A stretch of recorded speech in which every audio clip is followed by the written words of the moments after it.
Dans ma discipline, la question du sens se pose par évidence. Ma discipline d'étude et de pratique également, c'est le soufisme, la dimension spirituelle, ésotérique de l'islam.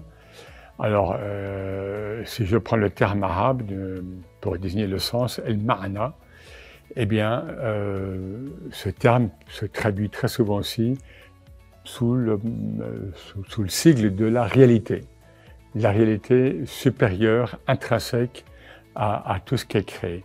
Donc le soufisme part du fait qu'il y a un monde de la norme, de la forme, ce qu'en islam on appelle la charia, ou bien disons le monde des normes, comment on pratique, ce à quoi on croit, etc. Et puis le soufisme va donner cet éclairage intérieur. C'est comme de l'islam en relief. Et donc je donnais ce terme de ma'ana parce qu'il est souvent perçu et traduit comme la réalité intrinsèque.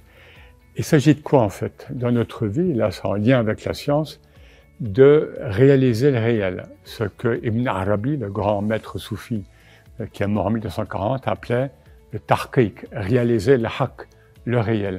La plupart du temps, dans notre vie, nous sommes là à réaliser des illusions, regretter le passé, projeter sur le futur, mais avec beaucoup de desiderata, beaucoup d'illusions, réaliser le réel. Donc, c'est vivre l'instant, et un des noms du soufi, c'est le fils de l'instant. Donc, la question du sens, elle est intrinsèque, encore une fois, à cette discipline. Et puis, il nous pose la question actuellement, dans notre situation mondiale, un des noms divins, c'est Zahir, c'est-à-dire l'apparent, l'extérieur. Comment Dieu, le principe, Allah, je veux dire de quelque manière qu'on l'appelle, comment il nous apparaît dans ce monde ultra-mondialisé, ultra-médiatisé, sachant qu'il est cette apparence aussi. Et ça, c'est un challenge, c'est un défi que les maîtres anciens se sont posés, mais qui est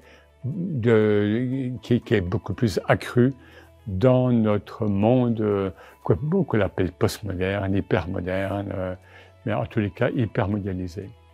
Merci.